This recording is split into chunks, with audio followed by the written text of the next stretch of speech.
Josué capítulo 22, assim nos diz a palavra do Senhor. Então Josué chamou os Rubenitas, os Gaditas e a meia tribo de Manassés e lhes disse: Tendes guardado tudo quanto vos ordenou Moisés, servo do Senhor, e também a mim me tendes obedecido em tudo quanto vos ordenei.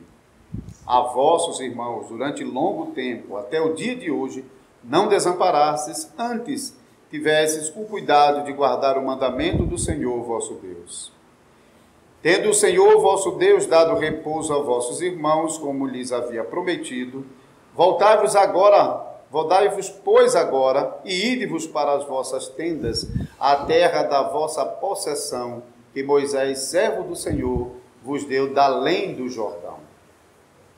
Tende cuidado, porém, de guardar com diligência o mandamento e a lei que Moisés, servo do Senhor, vos ordenou. Que ameis o Senhor vosso Deus, andeis em todos os seus caminhos, guardeis os seus mandamentos e vos achegueis a ele e o sirvais de todo o vosso coração e de toda a vossa alma. Assim Josué os abençoou e os despediu, e eles se foram para as suas tendas. Ora, Moisés dera herança em Bazã à meia tribo de Manassés, porém a outra metade deu Josué entre seus irmãos, daquém do Jordão para o ocidente. E Josué, ao despedi-los para suas tendas, os abençoou. E lhes disse: Voltai a vossas tendas com grandes riquezas, com muitíssimo gado, prata, ouro, bronze, ferro e muitíssima roupa. Reparti com vossos irmãos os despojos dos vossos inimigos. Assim os filhos de Rubem, os filhos de Gade e a meia tribo de Manassés voltaram e se retiraram dos filhos de Israel em Siló, que está na terra de Canaã, para se irem à terra de Gileade, à terra da sua possessão, de que foram feitos possuidores, segundo o mandado do Senhor, por intermédio de Moisés. Vindo eles para os limites pegados ao Jordão, na terra de Canaã, ali os filhos de Rubem, os filhos de Gade e a meia tribo de Manassés edificaram um altar junto ao Jordão, altar grande e vistoso. Os filhos de Israel ouviram dizer: eis que os filhos de Rubem, os filhos de Gade e a meia tribo de Manassés edificaram um altar defronte da terra de Canaã, nos limites pegados ao Jordão, do lado dos filhos de Israel. Ouvindo isto, os filhos de Israel, ajuntou-se toda a congregação dos filhos de Israel em Siló para saírem à peleja contra eles.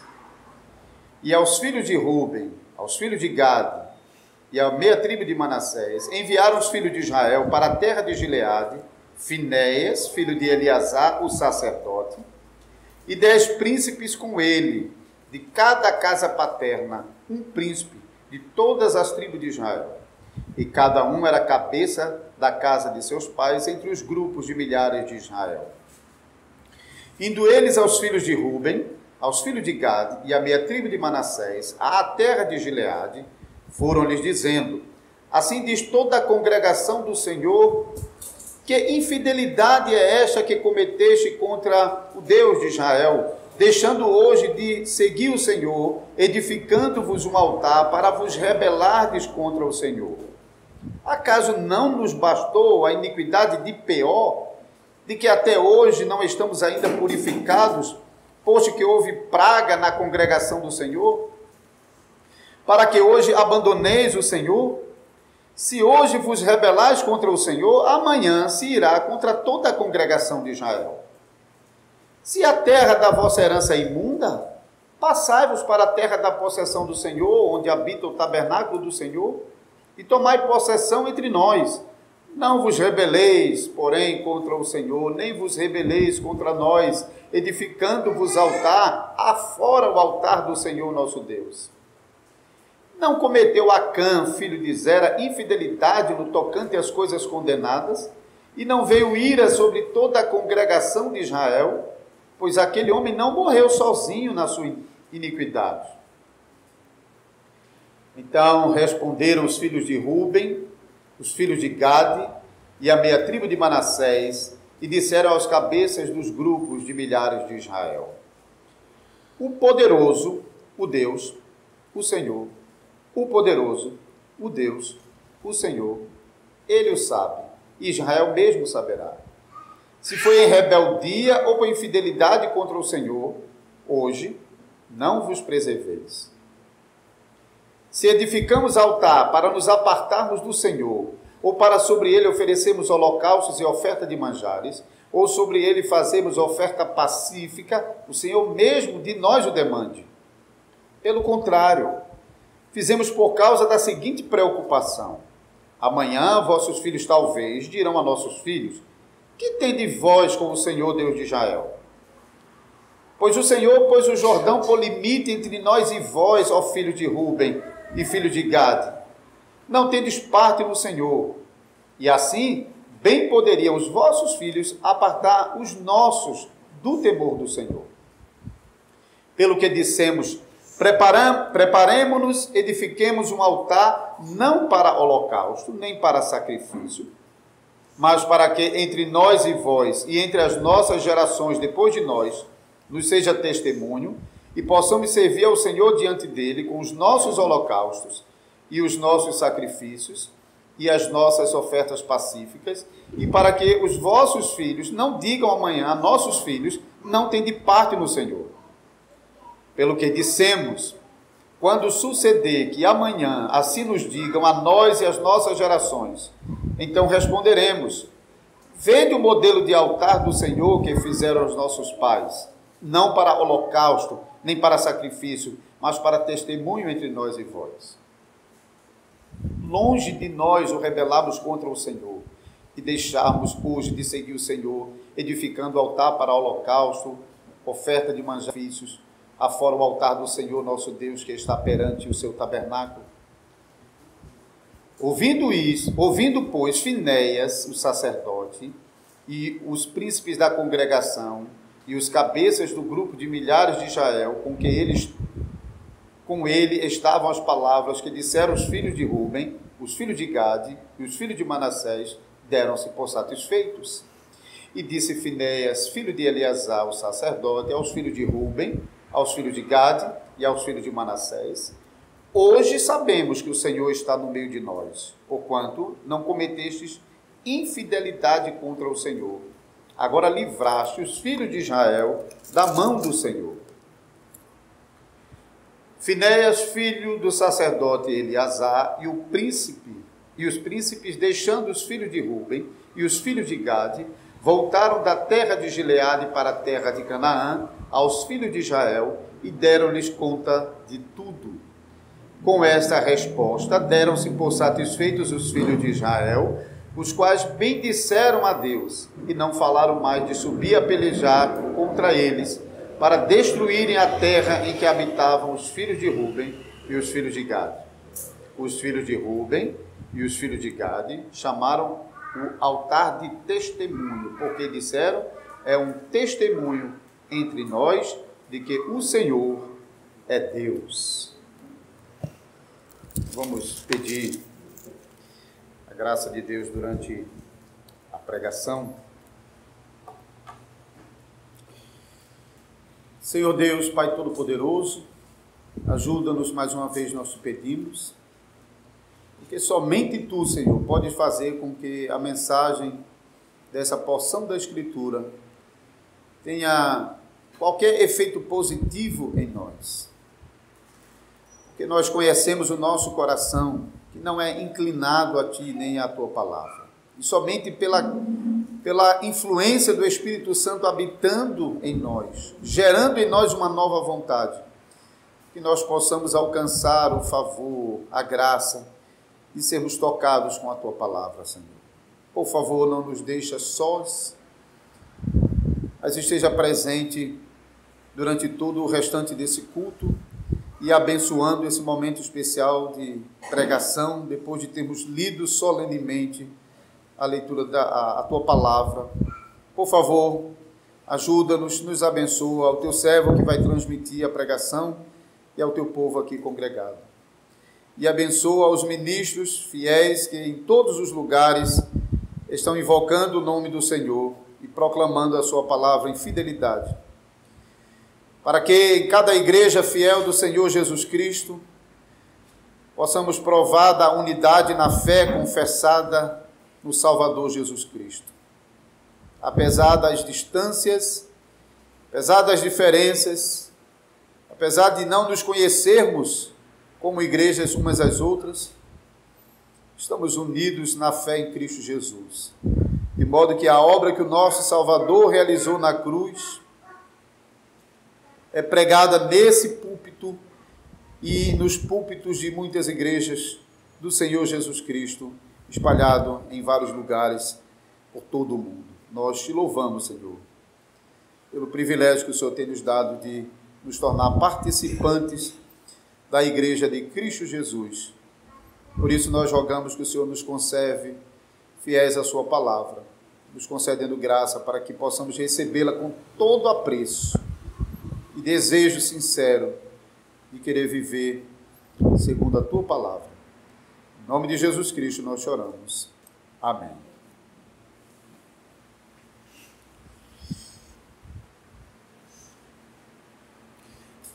Amada congregação do Senhor Jesus Cristo, nós chegamos ao capítulo 22 do livro de Josué, seguindo a série de pregações deste livro. E o capítulo 22 do livro de Josué, ele está estruturado basicamente em duas partes. A primeira parte, do versículo 1 ao versículo 9, mostra Josué despedindo as 2,5 tribos que haviam herdado terra do outro lado do Jordão, fora de Canaã, antes de atravessar o Jordão para entrar em Canaã. Essa porção de terra, os filhos de Israel, essas 2,5 tribos, havia recebido de Moisés já bem lá atrás, quando Moisés estava liderando ainda o povo de Israel. Então, essa atitude de Josué aqui no capítulo 22, de despedir essas 2,5 tribos, faz referência ao compromisso que essas 2,5 tribos haviam assumido diante do Senhor em relação ao direito da posse dessa terra. Inicialmente, Deus havia prometido a Israel a posse de Canaã, ou seja, toda a terra além do Jordão, dentro daquela faixa que vai da margem ocidental do Jordão até o mar Mediterrâneo.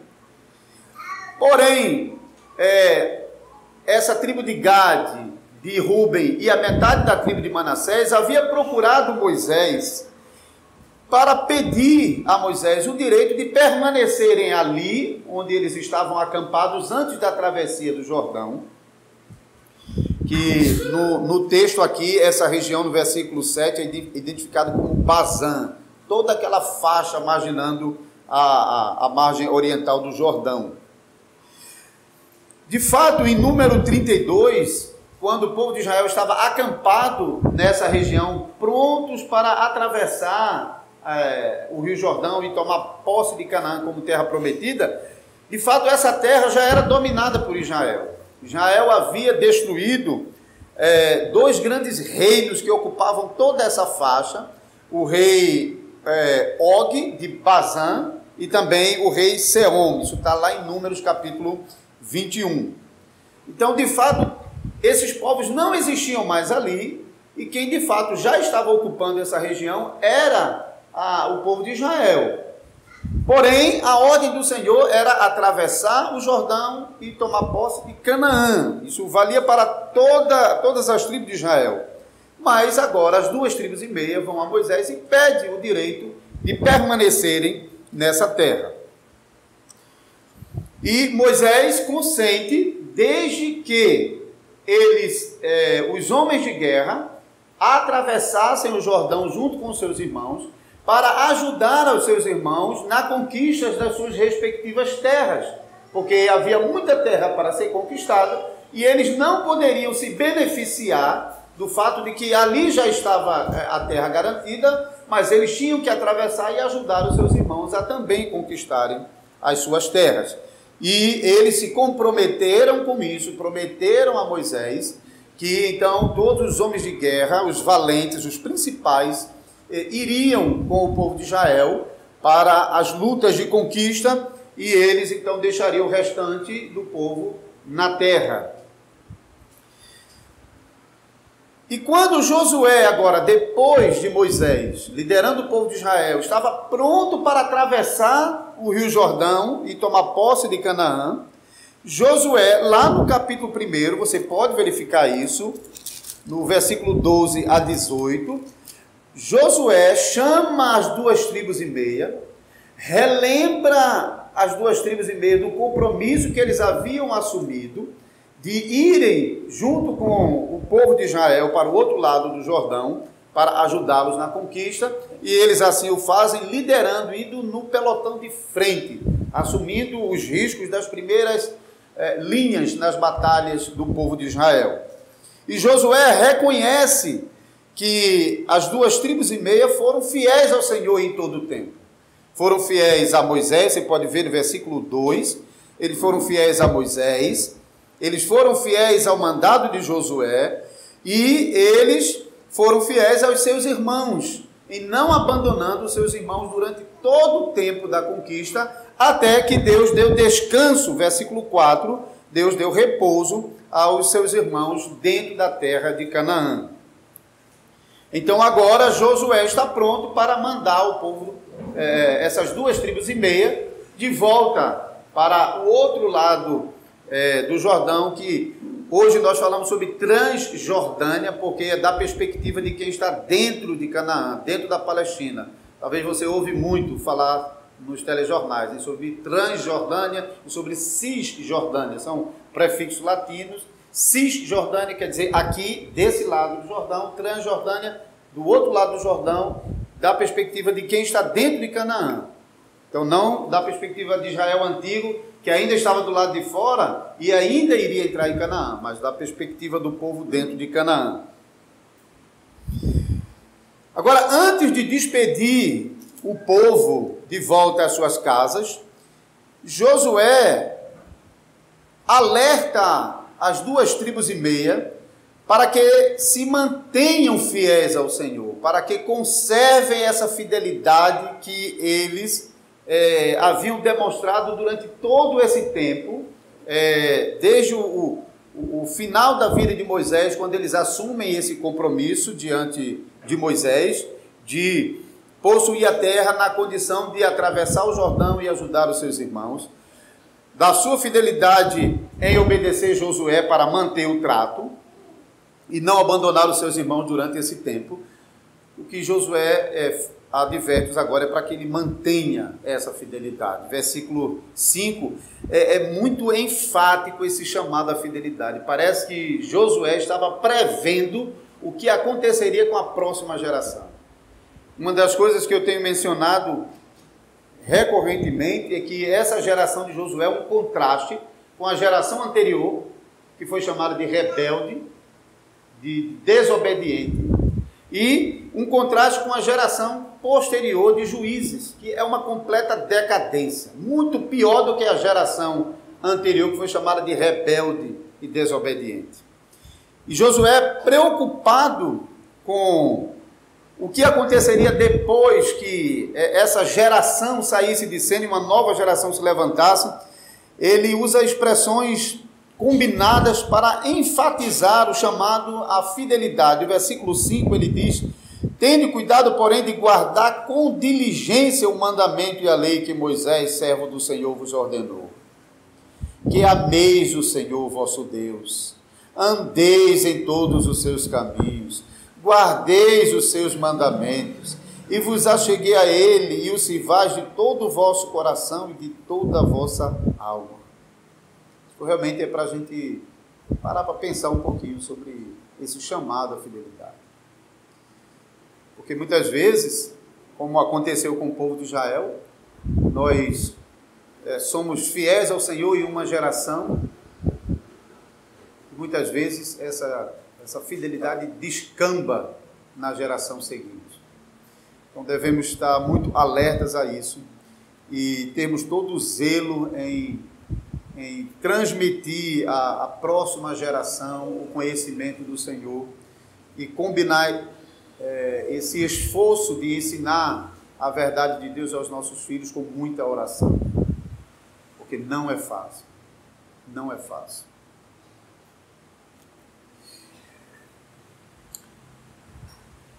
A segunda parte, então, desse capítulo 22, versículos 10 ao 34, registra um incidente que, ao final, acabou servindo para testemunhar ainda mais a fidelidade dessa geração dos filhos de Israel, particularmente das 2,5 tribos que estavam indo para fora de Canaã, estava indo para a região da Transjordânia, aquela região que inicialmente não fazia parte da terra promessa.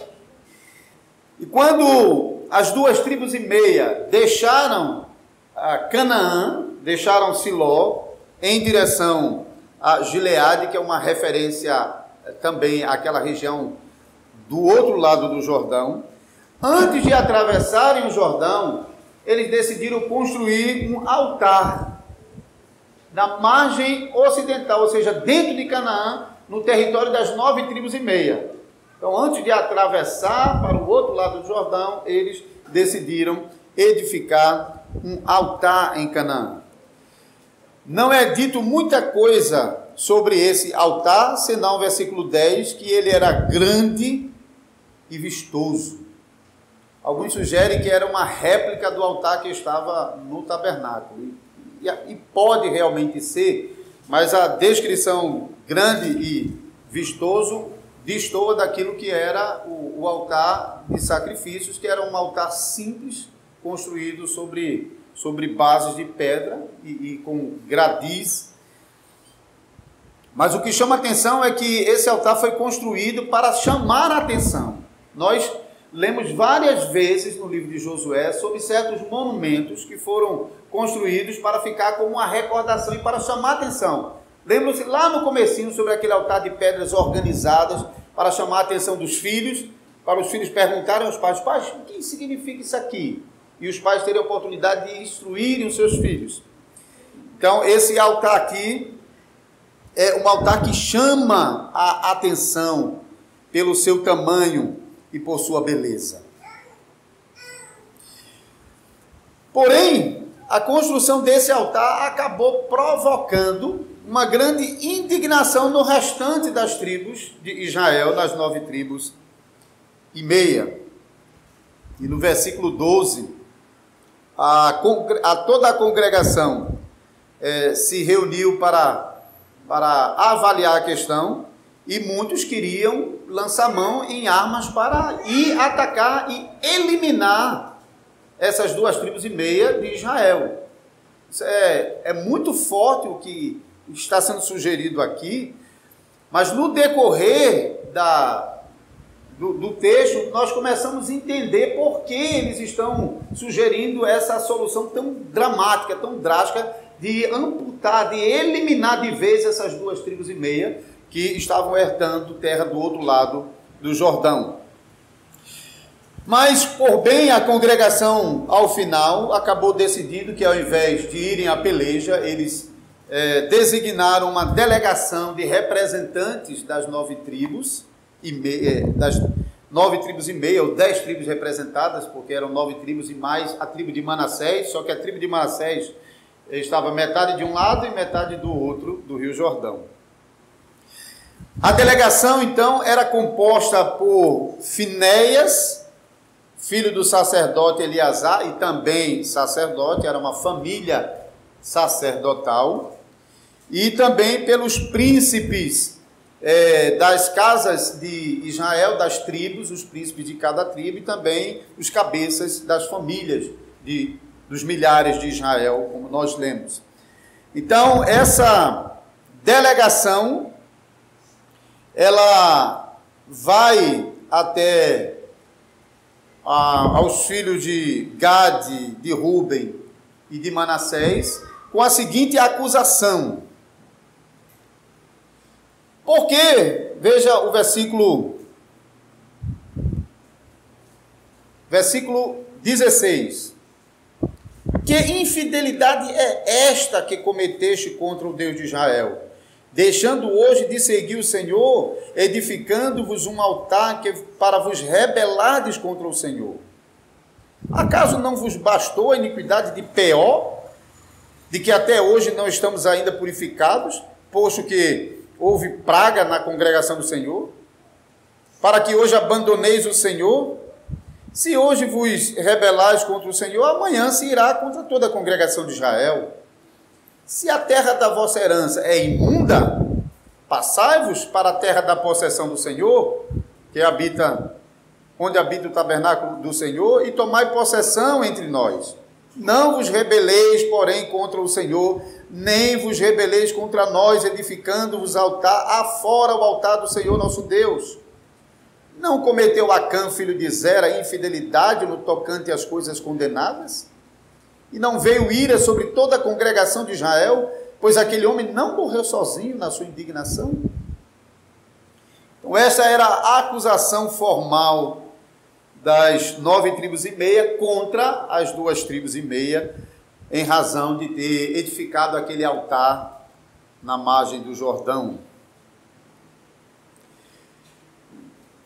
Estritamente falando, não existia na lei uma proibição de que outros altares fossem construídos. Estritamente falando.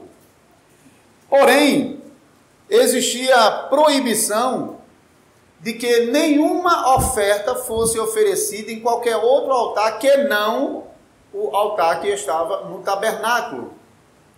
E naquele momento o tabernáculo estava em Siló, na terra de Canaã. Então qualquer sacrifício, holocausto, ofertas pacíficas, oferta de cereal, eles deveriam ser realizados no altar do tabernáculo, que nesse momento não estava na margem do Jordão, mas estava lá em Siló, já nas montanhas de Judá.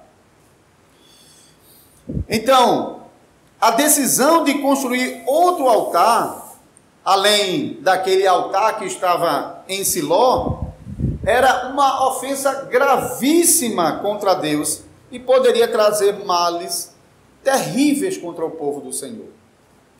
Nesse momento, para justificar a sua preocupação, a delegação traz à lembrança 2 acontecimentos que se deram no passado e que, por causa da infidelidade de Israel, toda a nação sofreu horrivelmente. Então, em Número 25, nós lemos que os israelitas, eles haviam se juntado com mulheres midianitas e estavam adorando aos deuses dos midianitas, influenciados por essas mulheres. E isso estava provocando a ira do Senhor sobre toda a nação. E para complicar ainda mais a situação, um certo indivíduo teve a coragem, a gente dizia, a petulância, de enquanto a congregação de Israel estava reunida para lidar com esse fato, de que a ira de Deus havia se acendido contra Israel por causa de os homens estarem se prostituindo com os deuses midianitas, um homem de Israel passa pelo arraial com uma midianita e leva para a sua tenda para se prostituir com ela na sua tenda. Veja que desaforo. Realmente é uma falta de temor terrível. Naquele momento, Finéias, filho de Eleazar, tomou uma lança de um dos soldados que estavam ali, entrou na tenda e matou com um só golpe o homem e a mulher. Então isso mostra que eles estavam tendo relações, porque com a só lança ele consegue penetrar os dois.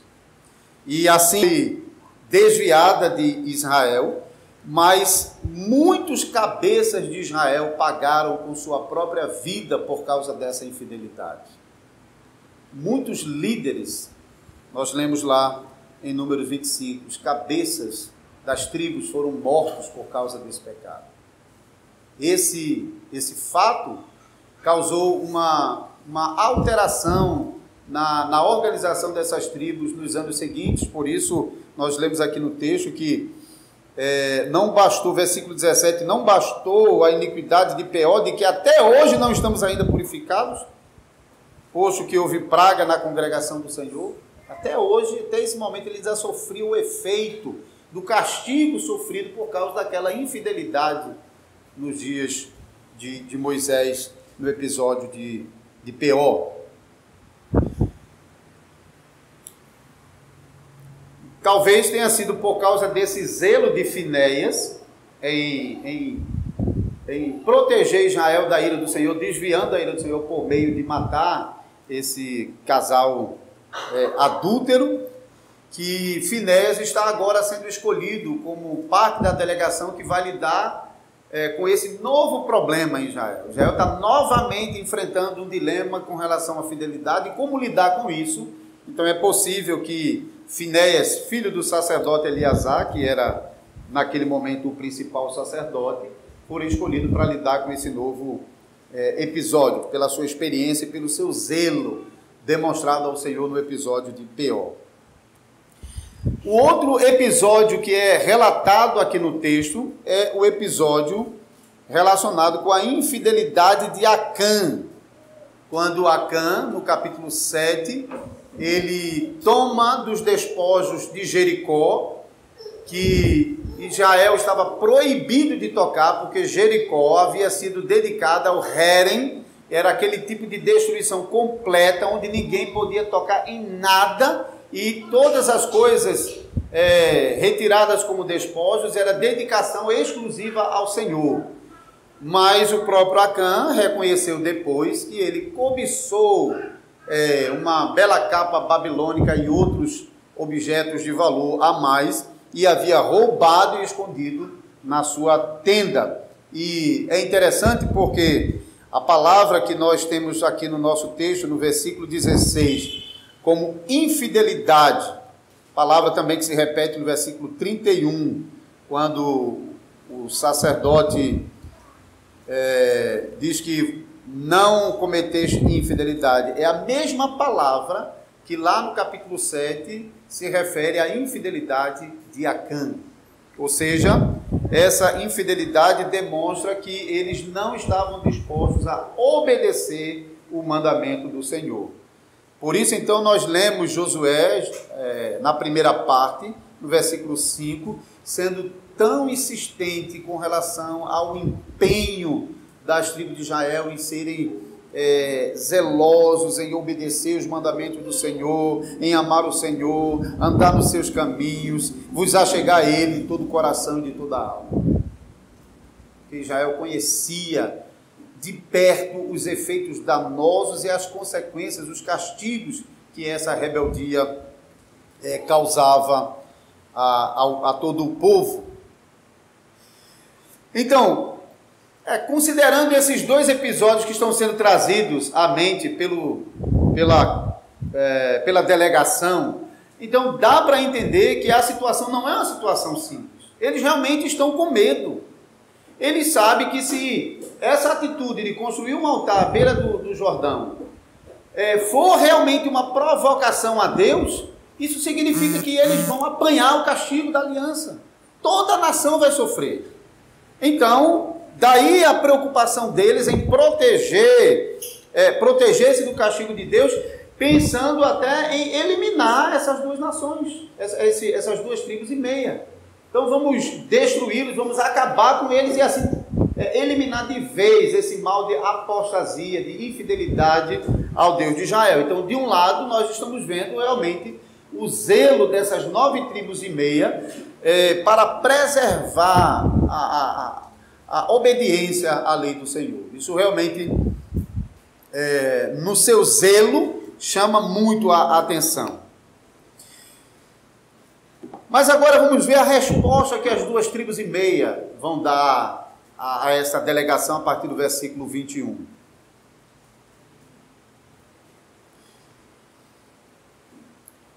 Observe que logo no começo esses homens da tribo de Ruben, de Gade e da metade da tribo de Manassés, eles estão invocando a Deus como testemunha da verdade, para que Deus seja aquele que estabeleça a verdade. Nós até já pregamos sobre isso recentemente. Deus é quem estabelece a verdade. E ele repete palavras que eram palavras tomadas como juramento.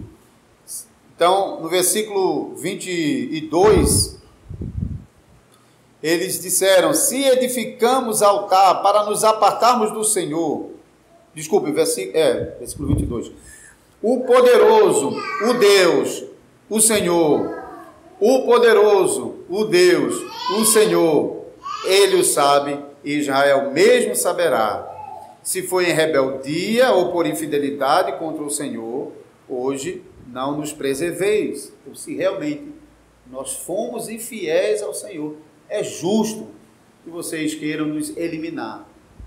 É justo se nós cometemos isso. Mas eles também, depois de invocar o nome do Senhor como testemunha, eles passam a explicar os reais motivos por que eles edificaram aquele altar à beira do Jordão. Então, eles explicam nos versículos seguintes que eles não construíram para se apartar do Senhor, para se rebelar contra o Senhor, deixando então de ir para o altar que estava no tabernáculo, que naquele momento estava em Siló, depois isso vai para Kiriat Jearim e por fim chega em Jerusalém. Então eles estão explicando, não é porque nós não queremos ir ao altar do Senhor que nós edificamos esse altar para que então sobre ele nós ofereçamos os nossos próprios sacrifícios, holocaustos e ofertas, deixando de sacrificar no altar do Senhor. E eles explicam em seguida que, pelo contrário, aquele altar não seria um altar para esses sacrifícios que eles reconheciam deveria ser feito somente lá no altar que está diante do tabernáculo do Senhor, mas esse altar serviria como um testemunho entre as futuras gerações deles, das 2,5 tribos, e as futuras gerações das 9,5 tribos que estavam dentro de Canaã, porque eles estavam separados pelo Jordão. E eles temiam que no futuro a próxima geração dos filhos de Israel não reconhecessem eles, as 2,5 tribos, como parte da nação de Israel e que não os permitisse a ir ao altar do tabernáculo para oferecer sacrifícios a Deus. É isso que essa expressão ao final do versículo 25 quer dizer. E assim bem poderiam os vossos filhos apartar os nossos do temor do Senhor, ou seja, de que eles possam servir ao Senhor lá no altar do Senhor que está diante do tabernáculo. Então essa preocupação apontada no final do versículo 25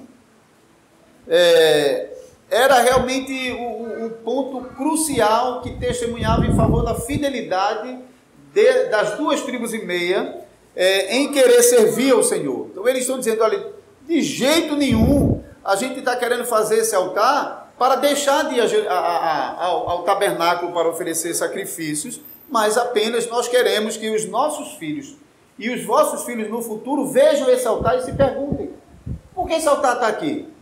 Então eles seriam recordados de que as 2,5 tribos que herdaram terra fora de Canaã, ou seja, fora da terra da promessa original, mas eles também fazem parte do povo de Deus, e eles também estão unidos ao mesmo Deus por meio da fé que é celebrada lá no altar dos sacrifícios. Então esse altar não era uma provocação a Deus, mas era um testemunho entre esses dois grupos de tribos que estavam separados pelo Jordão. E no versículo 29, então, eles concluem a sua defesa dizendo: longe de nós rebelarmos contra o Senhor e deixarmos hoje de seguir o Senhor, edificando o altar para holocausto, oferta de manjares ou sacrifícios, afora o altar do Senhor, nosso Deus, que está perante o seu tabernáculo. E a parte final, versículo 30 a 34, então registra que a comitiva que foi enviado de Siló para a Transjordânia, eles se deram por convencidos de que as 2 tribos e meia, conforme o versículo 31, não haviam cometido infidelidade contra o Senhor, e eles também tranquilizaram, quando retornaram para Siló, tranquilizaram o restante da congregação, de que eles não precisavam temer o castigo de Deus, porque não tinha havido infidelidade alguma por parte das 2 tribos e meia ao construir aquele altar. Então, as 2 tribos e meia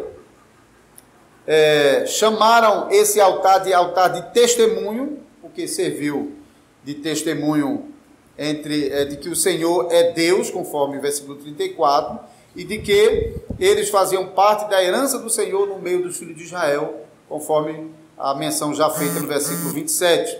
E Israel, então, quando ouve isso, louva o nome do Senhor. Então, Israel se tranquiliza e celebra o nome do Senhor, versículo 33. Bendisseram a Deus e não falaram mais de subir a pelejar contra eles para destruírem a terra em que habitavam os filhos de Ruben e os filhos de Gad. Então, resumindo essa passagem, irmãos, as 2 tribos e meia receberam a sua posse como herança em Israel, fora de Canaã, enquanto as 9 tribos e meia haviam herdado dentro de Canaã. Josué reconheceu a fidelidade das 2 tribos e meia desde a época de Moisés, quando eles firmaram o acordo de atravessar o Jordão para ajudarem os seus irmãos na conquista das suas terras, e até aquele momento. E Josué também adverte as 2 tribos e meia, quando as despede para a sua terra, de que eles deveriam continuar fiéis ao Senhor, porque as bênçãos da aliança dependem da nossa fidelidade a Deus, para que a bênção de Deus não se transforme em maldição para eles.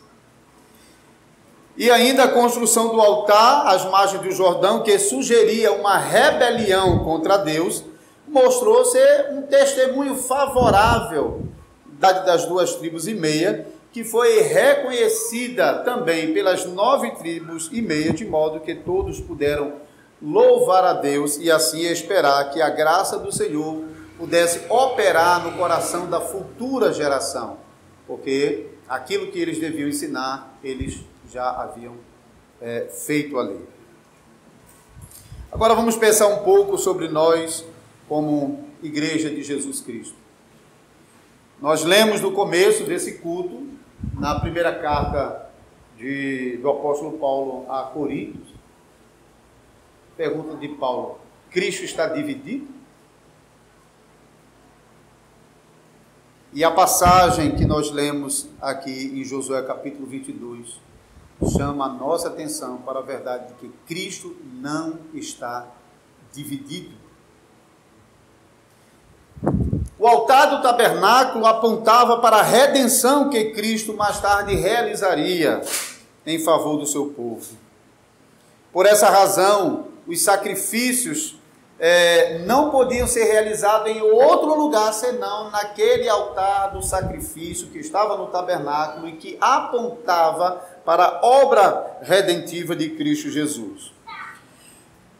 Os sacrifícios, sim, tinham que ser realizados exclusivamente naquele altar que estava lá no tabernáculo. Porém, a mensagem da redenção anunciada no altar do sacrifício que estava no tabernáculo, essa mensagem de redenção, ela devia ser proclamada em todas as terras de Israel.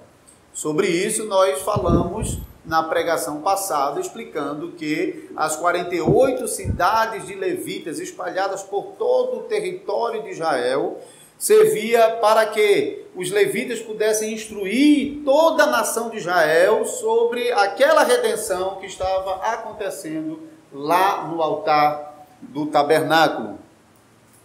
E como igreja de Cristo Jesus, nós precisamos compreender que nós precisamos nos manter fiéis à mensagem salvadora de Cristo Jesus, que é proclamada no púlpitos das igrejas de Jesus Cristo. Os púlpitos podem ser muitos, mas a mensagem tem que ser uma só. A mensagem que o nosso Salvador Jesus realizou foi de uma vez por todas, no único altar da cruz, e um único sacrifício. Cristo não está dividido em mais de um altar. O sacrifício de Cristo não foi espalhado, mas um único sacrifício, uma vez por todas, com uma única mensagem de redenção, que agora deve ser proclamada a todos os filhos de Deus espalhados por todos os lugares, assim como os levitas fizeram, anunciando a obra redentiva proclamada no altar do sacrifício a todas as tribos de Israel. Por isso os levitas não tiveram um território particular, mas eles receberam 48 cidades espalhadas em todo o território, em todas as tribos de Israel, conforme nós vimos na pregação anterior. Segunda aplicação: a unidade do povo de Deus não se dá por limites geográficos ou qualquer outro tipo de limite territorial ou temporal. Nem no caso de Israel foi assim. Quando nós estamos estudando esse detalhe na história do povo de Israel, é realmente chamativo o fato de que Deus originalmente só promete Canaã. Deus não promete toda essa região antes do Jordão. Deus promete Canaã. Então toda a nação de Israel deveria atravessar a terra, o Rio Jordão, e possuir a região após o rio. Porém, agora as 2,5 tribos é autorizada pelo Senhor através de Moisés, por meio de Moisés, a ocupar toda essa margem anterior, de modo que Israel estava dividido agora por um rio. E foi por essa razão mesmo que as 2,5 tribos ficaram preocupadas de que as 9,5 tribos no futuro acabassem não reconhecendo que eles eram uma coisa só, porque o Jordão separava realmente as 2,5 tribos do restante de Israel. Mas nós devemos ter em conta que o que unia esses dois grupos de tribos não era necessariamente limites geográficos, mas era a mensagem proclamada no altar do sacrifício, e que agora fora testemunhada naquele altar que as 2,5 tribos construíram à margem do Jordão. Então não é geografia, também não é costume, nem tradição, nem fazemos parte de uma confederação de igreja, nem fazemos parte de uma denominação. Não é isso que nos une como igreja de Jesus Cristo. O que nos une como igreja de Jesus Cristo é que nós confessamos o mesmo Deus, a mesma verdade acerca desse Deus. E essa fé que nós confessamos acerca desse verdadeiro Deus é compartilhado por cristãos de muitos outros lugares que nós nem conhecemos.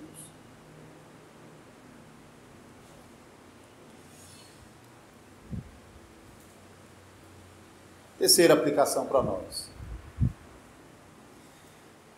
As bênçãos de Deus na aliança impõem que nós permanecemos fiéis a Ele.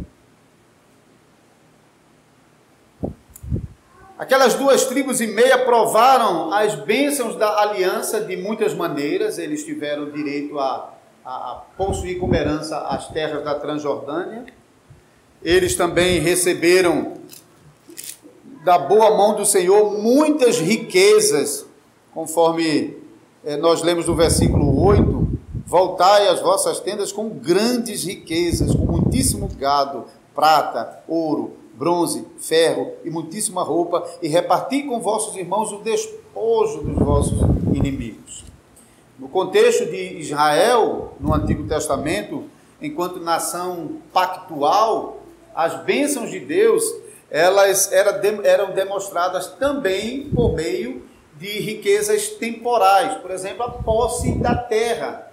Isso para a igreja não é aplicado da mesma maneira, eu expliquei isso também em outra pregação. A igreja espalhada pelo mundo espera pelo dia quando ela vai possuir todo o mundo e não uma porção restrita de terra, como acontecia com Israel no Antigo Testamento. Então, as bênçãos que a igreja do Senhor Jesus desfruta por meio de Cristo, elas são bênçãos pactuais que advêm por meio da nossa obediência na aliança. As 12 tribos de Israel, em momento nenhum, deixaram de ser parte do povo de Deus. Mas, recorrentemente, nós estamos vendo Deus punindo, castigando, privando o povo de Israel das bênçãos do Senhor por causa da sua desobediência. Lembre-se de que pela rebeldia, pela desobediência, a geração anterior foi impedida de entrar em Canaã e de possuir a terra. E aquilo que Deus havia prometido a Israel, que mana leite e mel, onde eles podem ter descanso dos seus inimigos, aquela geração não alcançou. Mas agora essa geração obediente está alcançando. Da mesma maneira, nós como povo de Deus, como povo da aliança, dentro da aliança do nosso Deus, nós somos chamados a viver uma vida de obediência aos mandamentos de Deus. Não é porque nós fazemos parte do povo de Israel que nós podemos viver de maneira relaxada e podemos viver quebrando os mandamentos de Deus, achando que por sermos parte do povo de Deus, parte da aliança, então nada vai nos acontecer. Isso não é assim. Nós e nossos filhos somos chamados a observar aquilo que Josué mencionou no versículo 5, guardar com diligência o mandamento e a lei de Moisés. Servo do Senhor vos ordenou que ameis o Senhor vosso Deus, andeis em todos os seus caminhos, guardeis os seus mandamentos e vos segueis a ele e o servais de todo o vosso coração e de toda a vossa alma. E assim como as 2,5 tribos tiveram zelo para preservar esse conhecimento de Deus nas futuras gerações, que também nós, como pais, dentro da aliança, possamos estar comprometidos em instruir os nossos filhos nesse conhecimento salvador. E orar pela misericórdia deles, que Deus possa operar no coração dos nossos filhos, são pecadores como nós. E à medida que eles vão crescendo, eles vão provando os desafios de atender ao chamado de Deus, de também serem fiéis eles mesmos aos termos da aliança que Deus estabelece conosco. Para que chegue o tempo em que eles possam, de sua própria parte, assumir os compromissos da aliança e viver as bênçãos da aliança e transmitirem essas bênçãos às futuras gerações. Que Deus nos ajude. Tenha misericórdia de nós. Amém.